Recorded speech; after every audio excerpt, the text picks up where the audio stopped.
warahmatullahi wabarakatuh. Perkenalkan, nama saya Arifin Ilham dari Prodi Sistem Informasi semester 2. Kali ini saya akan membawakan materi tentang Sistem Informasi dan CBS serta manajemen.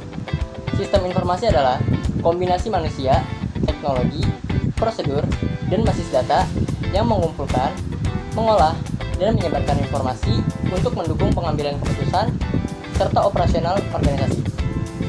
Tujuan utamanya adalah menghasilkan informasi yang relevan, tepat waktu, dan akurat. Lalu yang kedua ada komponen dan karakteristik. Komponennya yaitu ada input, model, output, teknologi, basis data, dan kontrol. Lalu karakteristiknya memiliki subsistem, ruang lingkup jelas, tujuan spesifik, lingkungan eksternal yang mempengaruhi, serta pengendalian. Lalu yang ketiga, jenis-jenis sistem informasi. Jenis-jenis sistem informasi terbagi menjadi beberapa bagian. Yang pertama ada SIM atau Sistem Informasi Manajemen, yaitu mendukung fungsi manajerial seperti monitoring, evaluasi, dan laporan. Yang kedua ada SIA atau Sistem Informasi Akuntansi, yang berfokus pada pencatatan dan audit keuangan. Selanjutnya ada Sistem Informasi Keuangan, yaitu mengatur transaksi dan audit keuangan. Selanjutnya ada Sistem Informasi Manufaktur, yaitu mendukung produksi dan pencatatan hasil. Selanjutnya ada Sistem Informasi SDM, yaitu menyimpan data karyawan, gaji, dan tunjangan.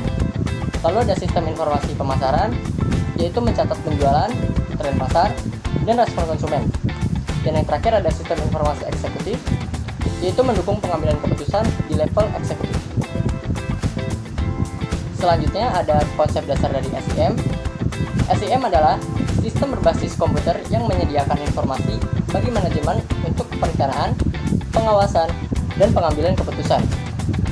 Fungsi dari sistem informasi manajemen dalam bisnis yaitu membantu koordinasi antar departemen, mendukung keputusan, menemukan masalah, membandingkan kinerja, dan meningkatkan efisiensi. Lalu ada konsep dasar CBIS. CBIS atau Computer Based Information System adalah sistem berbasis komputer untuk mengolah data menjadi informasi berkualitas. Contoh dari aplikasi CBIS ada SIA atau Sistem Informasi Akuntansi, lalu ada SIM atau Sistem Informasi Manajemen, lalu ada DSS atau Decision Support System, lalu ada OA atau Office Automation, dan yang terakhir ada Expert System yaitu sistem pakar. Selanjutnya kita akan masuk ke materi pembahasan manajemen. Manajemen adalah proses mengatur dan memanfaatkan sumber daya seperti manusia, uang, bahan, dan lain-lain secara efektif atau tepat sasaran dan efisien atau hemat sumber daya untuk mencapai tujuan organisasi. Intinya, bagaimana mengelola sesuatu agar tujuan tercapai dengan baik. Contohnya, sebuah perusahaan ingin meningkatkan penjualan dengan cara manajer merencanakan strategi promosi, mengatur tim marketing, mengarahkan karyawan, dan mengontrol hasil penjualan. Selanjutnya ada unsur-unsur manajemen. Agar manajemen berjalan baik, ada beberapa unsur penting. Yang pertama, harus adanya sumber daya manusia atau SDM, yaitu orang yang menjalankan semua kegiatan. Contohnya seperti karyawan, manajer, dan staf. Yang kedua, keuangan, yaitu dana untuk operasional. Contohnya seperti modal usaha dan biaya produksi. Yang ketiga ada material atau bahan baku, yaitu bahan untuk produksi.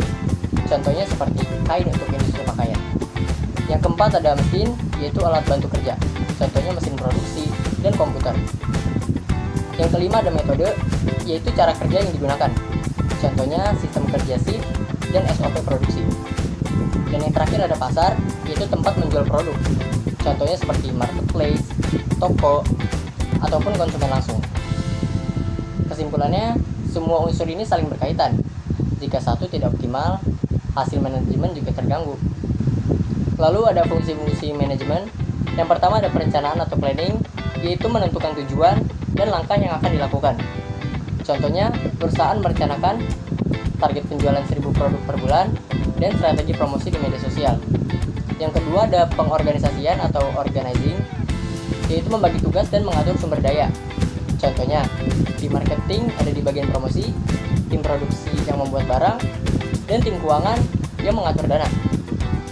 Yang ketiga ada kepegawaian atau staffing, yaitu mengelola tenaga kerja. Contohnya, merekrut karyawan baru, memberikan pelatihan kerja, dan memberikan gaji dan bonus. Yang keempat ada pengarahan atau directing, yaitu memberi arahan, motivasi, dan komunikasi. Contohnya, manajer memberi briefing harian dan memberi motivasi agar target tercapai. Yang kelima ada pengendalian atau controlling, yaitu mengawasi apakah pekerjaan sesuai dengan rencana. Contohnya, mengecek apakah target tercapai. Jika tidak, mencari solusi, misalnya menambah promosi. Kemudian ada tingkatan manajemen. Yang pertama ada manajemen puncak atau top level yang berfokus pada strategi dan keputusan besar. Ciri-cirinya memiliki wewenang tertinggi dan berpikir jangka panjang. Contoh jabatannya misalnya seperti CEO, direktur, dan lain-lain. Lalu ada contoh tugasnya yaitu menentukan visi perusahaan dan membuat kebijakan besar. Yang kedua ada manajemen menengah atau middle level, yaitu penghubung antara atas dan bawah. Ciri-cirinya mengatur pelaksanaan rencana dan lebih banyak kerja manajerial. Contoh jabatannya seperti manajer produksi dan manajer pemasaran. Contoh tugasnya mengatur tim agar target tercapai dan melaporkan hasil ke manajemen puncak. Dan yang ketiga ada manajemen bawah atau lower level, yaitu berfokus pada operasional langsung. Ciri-cirinya berhubungan langsung dengan karyawan dan mengawasi pekerjaan harian. Contoh jabatannya seperti supervisor dan kepala bagian. Contoh tugasnya mengawasi karyawan produksi dan memastikan pekerjaan sesuai SOP. Kesimpulan utamanya, manajemen adalah proses pengelolaan sumber daya untuk mencapai tujuan, memiliki unsur, fungsi, dan tingkatan yang saling berkaitan. Setiap tingkat manajemen memiliki peran berbeda, tapi saling mendukung. Tanpa manajemen yang baik, organisasi tidak akan berjalan efektif. Sekian dari saya, kurang lebihnya mohon maaf. Wassalamualaikum warahmatullahi wabarakatuh.